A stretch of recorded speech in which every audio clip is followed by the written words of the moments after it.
Shalom Bapak Ibu dan Saudaraku sekalian, berjumpa kembali dengan saya. Kita saat ini akan merenungkan firman Tuhan dalam masa penantian kita akan peringatan turunnya Roh Kudus dalam Pentakosta. Nah Bapak Ibu dan Saudaraku sekalian, sebelum kita merenungkan firman Tuhan, marilah kita berdoa.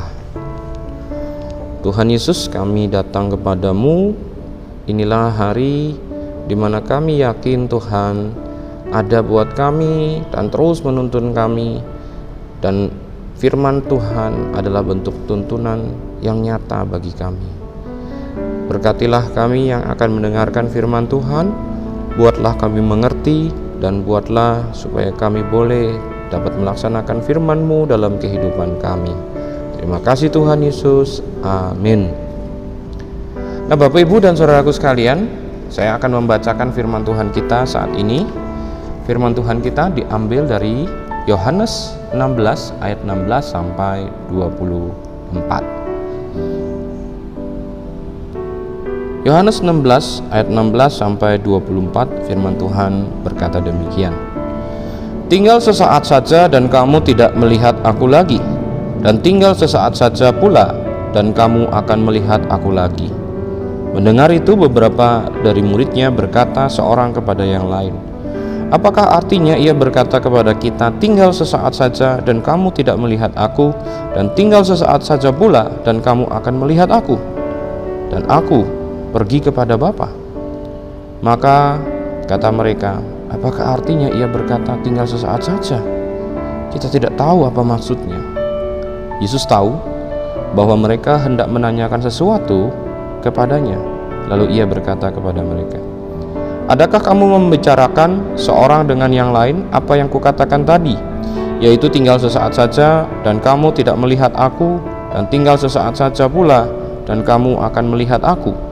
Aku berkata kepadamu, sesungguhnya kamu akan menangis dan meratap, tetapi dunia akan bergembira. Kamu akan bersuka cita, tetapi duka citamu akan berubah menjadi sukacita. Seorang perempuan berduka cita pada saat ia melahirkan, tetapi sesudah ia melahirkan anaknya, ia tidak ingat lagi akan penderitaannya, karena kegembiraan bahwa seorang manusia telah dilahirkan ke dunia. Demikian juga kamu sekarang diliputi duka cita, tetapi aku akan melihat kamu lagi, dan hatimu akan bergembira, dan tidak ada seorang pun yang dapat merampas kegembiraanmu itu daripadamu. Dan pada hari itu kamu tidak akan menanyakan apa-apa kepadaku. Aku berkata kepadamu, sesungguhnya segala sesuatu yang kamu minta kepada Bapa akan diberikannya kepadamu dalam namaku. Sampai sekarang kamu belum meminta sesuatu pun dalam namaku. Mintalah, maka kamu akan menerima, supaya penuhlah sukacitamu. Bapak Ibu dan Saudaraku sekalian, firman Tuhan dari Yohanes 16 ayat 16 sampai 24 kita akan renungkan di dalam perenungan firman Tuhan bertema tak selamanya mendung itu kelabu, ditulis oleh Pendeta Emeritus Yuli Nina Purwanti. Ada sebuah lagu yang dinyanyikan oleh almarhum Chrisye, judulnya tak selamanya mendung itu kelabu.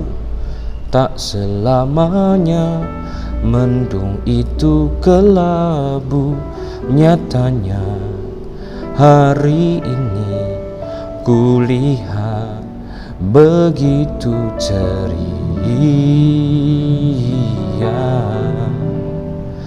Nah Bapak Ibu dan Saudaraku sekalian, nampaknya Chrisye mau mengatakan melalui lagunya bahwa mendung sekalipun, maka kita masih dapat melihat hal-hal yang membuat kita ceria, bahkan bisa bernyanyi.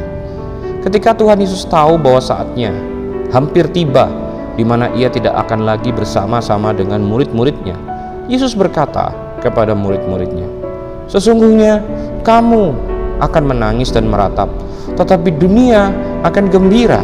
Kamu akan berduka cita, tetapi duka citamu akan berubah menjadi sukacita. Itulah isi dari ayat 20. Yesus memberitahu bahwa murid-murid akan merasakan duka yang bercampur dengan ketakutan ketika mereka akan menyaksikan bagaimana Tuhan Yesus akan ditangkap, diadili, dijatuhi hukuman mati dan disalibkan.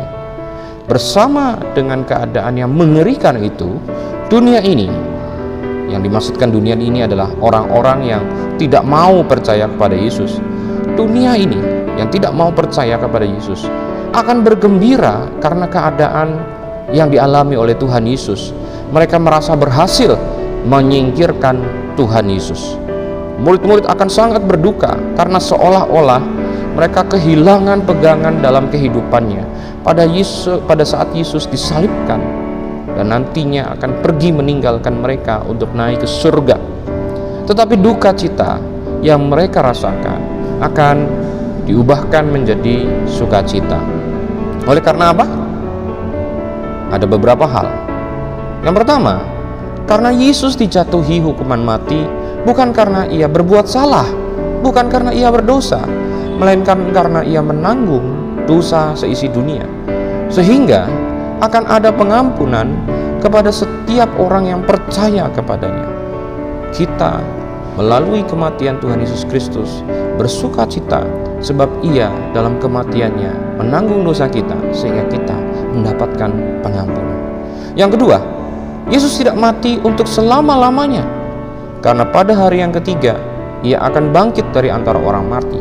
Artinya Tuhan Yesus yang bangkit menjadi sebuah jaminan bahwa murid-murid, orang-orang yang percaya kepadanya tidak akan mati selama-lamanya.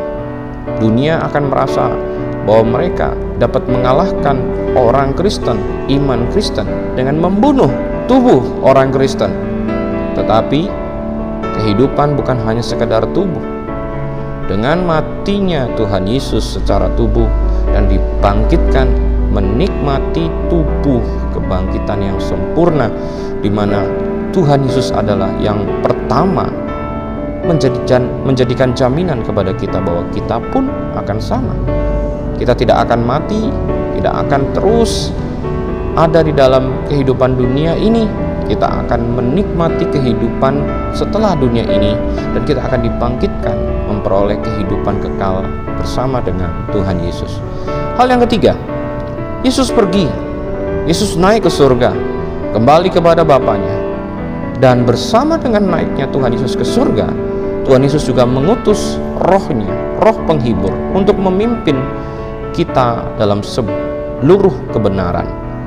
Jadi sesungguhnya kepergian Tuhan Yesus bukan untuk meninggalkan kita, sebab Dia tetap hadir melalui Roh Kudus-Nya. Apalagi Tuhan Yesus tahu bahwa dunia akan membenci murid-murid, maka pastinya sebagai guru yang baik, sebagai Tuhan yang baik, tidak akan membiarkan kita sendirian menghadapi kebencian, menghadapi permusuhan yang dilakukan oleh dunia kepada kita. Dia akan tetap ada, tetapi di dalam Roh yang kudus.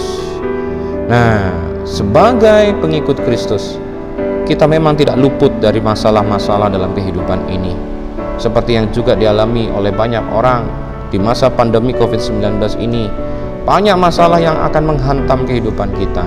Tetapi secara spesifik sebagai orang Kristen, kedukaan juga bisa kita alami di dalam masa pandemi ini, ketika identitas Kristen kita dihantam oleh orang-orang yang membencinya.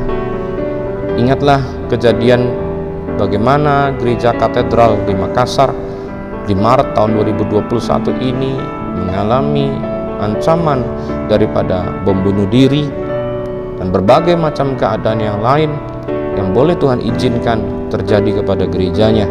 Di dalam segala situasi yang mencekam itulah justru Tuhan mau menunjukkan di mana kesetiaan kita untuk mengikut Dia.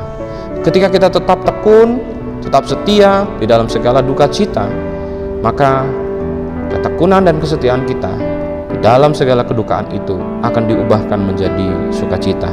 Rasul Paulus berkeyakinan bahwa penderitaan yang kita alami saat ini tidak dapat dibandingkan dengan kemuliaan yang bakal kita terima di dalam Tuhan Yesus Kristus. Ingatlah bagaimana surat Roma 8 ayat 18 berkata demikian. Dan Tuhan Yesus juga berkata, "Berbahagialah kamu jika karena aku kamu dicela dan dianiaya. Kepadamu difitnahkan segala yang jahat, maka bersukacitalah dan bergembiralah. karena upahmu besar di surga, sebab demikian juga telah dianiaya nabi-nabi sebelum kamu. Di dalam Matius 5 ayat 11 dan 12. Maka di dalam segala keadaan kehidupan kita, bersuka cita ataupun berduka cita, maka kita harus meyakini Tuhan bersama dengan kita. Bahkan di dalam kedukaan sekalipun, yakinlah Tuhan akan mengubahkan kedukaan kita. Asal kita mau setia mengandalkan Tuhan, maka Dia yang kita ikuti dengan setia dan kita andalkan akan memberikan penghiburan, kekuatan, dan pertolongan kepada kita, sehingga duka cita kita dapat kita lalui, kita lampau, dan kita hadapi dengan tangguh, dan nantinya akan mendatangkan sukacita. Mari kita terus bertekun, mari kita terus hidup menjadi orang-orang yang setia dan mengandalkan Tuhan, maka kehidupan yang akan kita songsong menjadi sebuah kehidupan yang penuh sukacita, dan nanti di akhir kehidupan kita akan menerima mahkota di surga. Tuhan Yesus memberkati kita. Amin. Mari kita berdoa. Tuhan, terima kasih sebab Tuhan izinkan kami masih di tengah-tengah dunia. Di tengah-tengah dunia ini kami mengalami segala tantangan, cobaan, dan rintangan. Ada masalah dalam kehidupan kami di hari-hari yang kami tempuh. Bahkan sebagai orang Kristen, sebagai gereja Tuhan, ada orang yang membenci kami, menganiaya kami, memusuhi kami. Kami tahu keadaan itu adalah sebuah keadaan yang Tuhan izinkan mungkin terjadi dalam hari-hari kehidupan kami saat ini. Tapi Tuhan juga menjanjikan bahwa di dalam segala kedukacitaan Engkau tidak meninggalkan kami, Engkau terus menyertai kami dan akan memberikan kekuatan dan penghiburan kepada kami yang tetap setia dan tekun berpegang kepada iman kami dalam segala keadaan yang penuh duka cita itu. Maka nantinya setiap orang yang merasakan duka cita dan terus berpegang kepada Tuhan, pasti akan Tuhan ubahkan menjadi penuh sukacita. Inilah iman kami. Biarlah firman Tuhan ini dapat betul-betul kami rasakan, dapat kami alami dalam kehidupan ini.